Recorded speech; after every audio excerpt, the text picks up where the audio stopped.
Kamusta mga kabikers? Sa isang maulan na araw sa ating lahat. For today's video, samahan niyo ako. Gagawa tayo ngayon ng rectang star bread. Tamang-tama ito mga kabikers dahil maulan ngayon. Gagawa tayo ng rectang star bread. Kaya ko ito tinawag na recta dahil sa pagkagawa nito ay lulutuin natin agad. So napakasarap nito at napakalutong. Perfect talaga ito ngayong tag-ulan. Ang sarap nito kapihan. So kung gusto mo itong video, panoorin mo lang yung matapos. Sigurado akong kapag napanood mo to, tatakbing ka. Kaya huwag na natin masyadong pahabain. Umpisahan na natin. Let's go! So yan yung harina natin. Bali 2 kilo to. 2 classes at kalahating first class at kalahating third class. Yan, lalagay lang natin dito.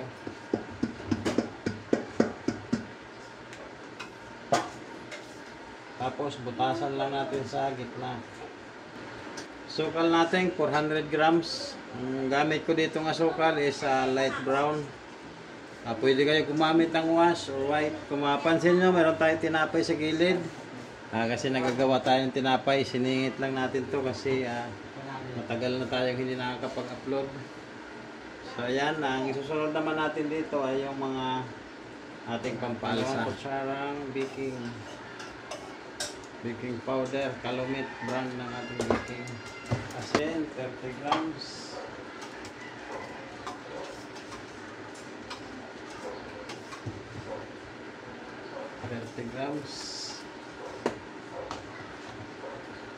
Dry yeast, 20 grams. Bale yung dry yeast na ginagamit ko dito is 2-in-1 ang kanyang tapak. Bali, medyo mas mahal siya doon sa mga pangkaraniwang yeast. Kasi meron na to siyang bread improver or bread. Kaya hindi na ako naglalagay ng bread improver. 100 grams milk powder. Meron pa dito konting iba. Ilagay lang natin. Bali, mga ano yun siya. 1/4 cup iba. Pero optional lang. Pwede naman tubig lang. Sa kalahating sa 3/4 cup na tubig. Kaya tayo ng isang itlog large.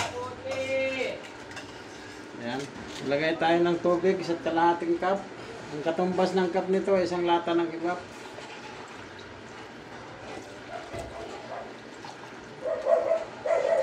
Ayan, sa kalahati.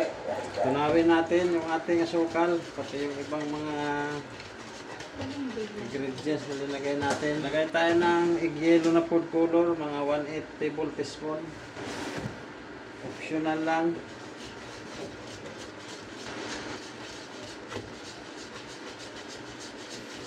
Napakadali lang gawin itong ating star bread direct. So maglagay tayo ng margarine 100 grams. Ayan mga bakers, 100 grams margarine lang gamitin natin. So dito, kakamayin na natin. So, malinis naman yung kamay natin. Importante malinis. Pag mga ganito, ginagawa pa lang, pwede itong masahin o hawakan kahit wala kang gloves. Kasi malinis naman yung kamay natin. Pero pag luto na yung ating tinapay, kailangan kung hinawakan natin, kailangan naka-gloves na tayo. Ayan, bali ang gamitin ko dito is dough roller. Ayan, okay na yan, tubig na yan, hindi na tayo magdadagdag. Mamasahin lang natin hanggang mabuo. So pag ganito na, okay na to, nabuo na siya. Yan natin sa ating dough roller. Update ko na lang kayo maya. Yan mga kabakers, natapos na tayo. Lagyan natin ng margarine para mapuyo ang ating masa. Mga 5 minutes bago ko siya napinis mga kabakers.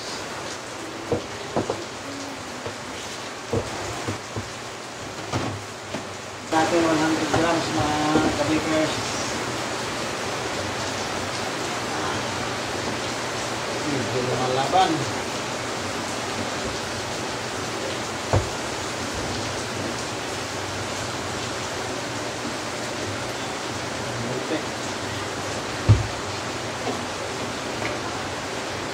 maswerte yan.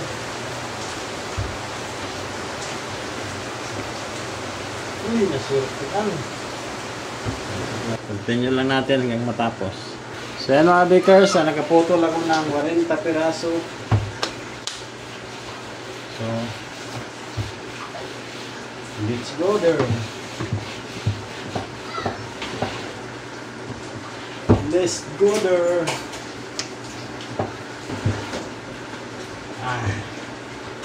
Ubos ang lakas ko mga bakers.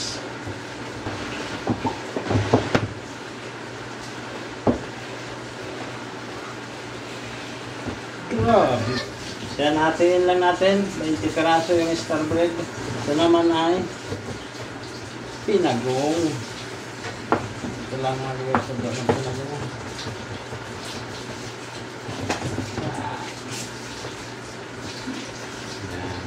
Yan. Pinagong.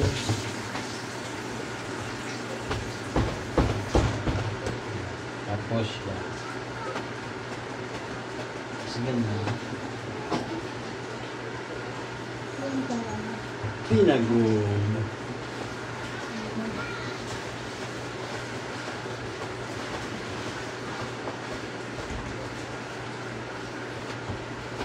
Ilasan natin.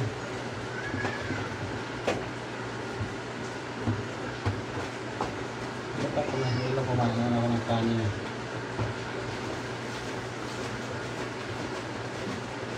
Oh, ganun ka. Tumayaw.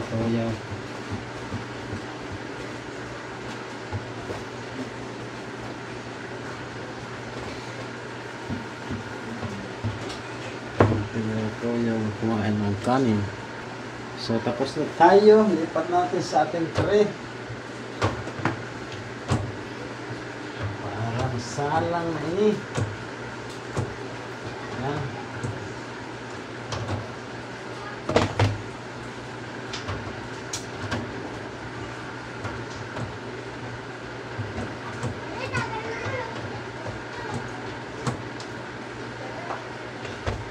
Salang na ini.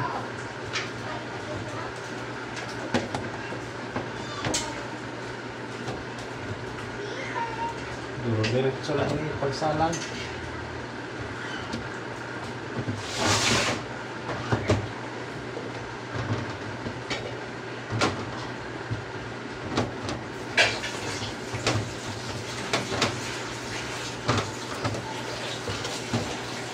Pilitan na natin agad mga kabakers. Salang na natin ito agad.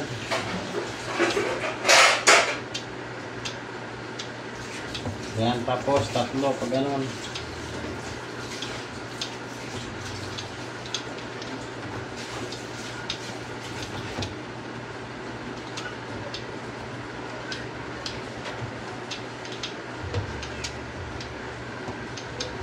Yan, ganyan lang yung tsura na. Tapos ito namang pagong. Tatlo lang, gano'n.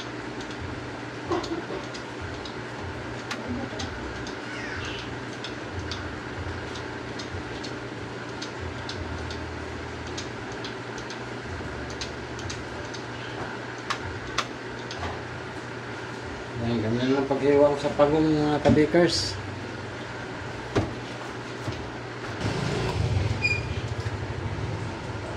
Ibap lang itong pampanya ko mga kabakers.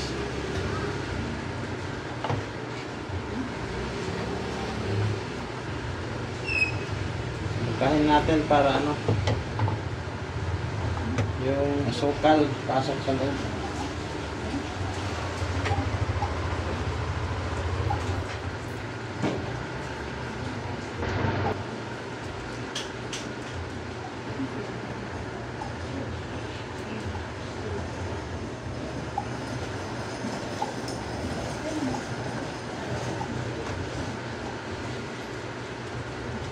Tayo sa kabila, meron pa dito. May sukal.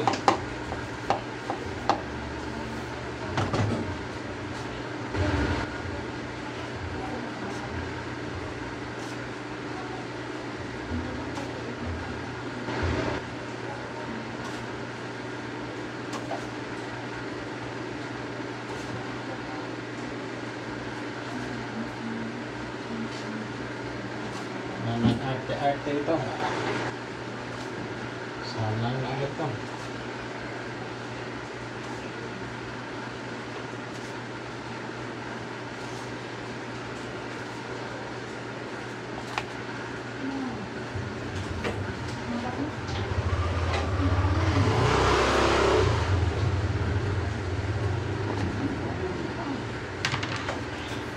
Yan, salang na natin agad mga kabakers. Ang temperature ng ating oven ay 300.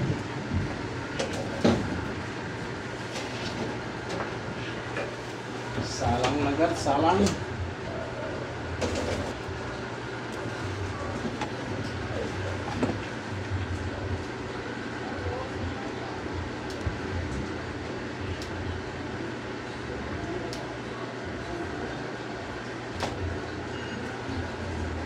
So yan mga kabakers, inipot lang natin yung ating cameraman. Yan, nilagay ko siya dito sa taas.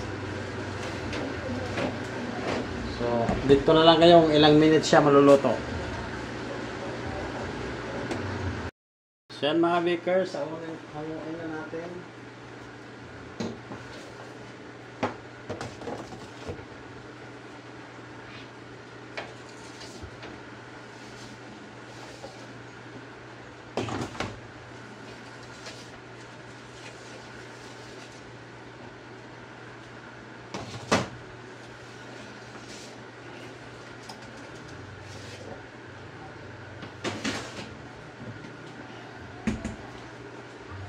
So ayan mga kabakers, bali 12 minutes ko siya naluto.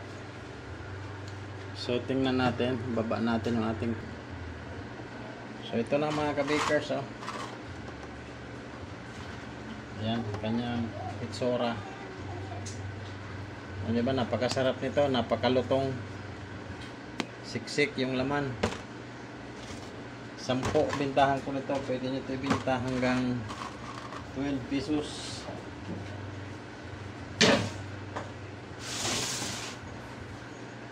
Kaya nga nang sinabi ko kanina, dahil luto na yung tinapay natin, kailangan na nating mag gloves mga kabakers.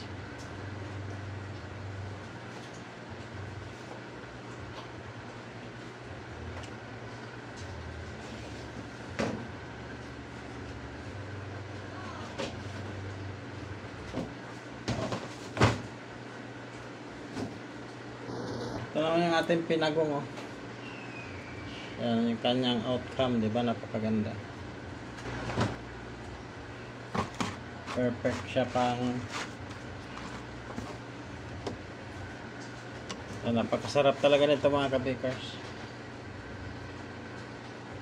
Walang i-choose, napakasarap niyan.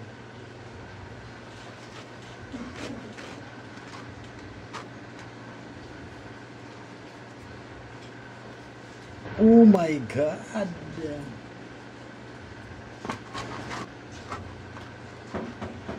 So yan, display na natin to mga kabakers. Lagay na natin sa ating tray. So yan na mga kabakers. Nalagay na natin sa tray. Ito yung ating pinagong. Ayan, oh.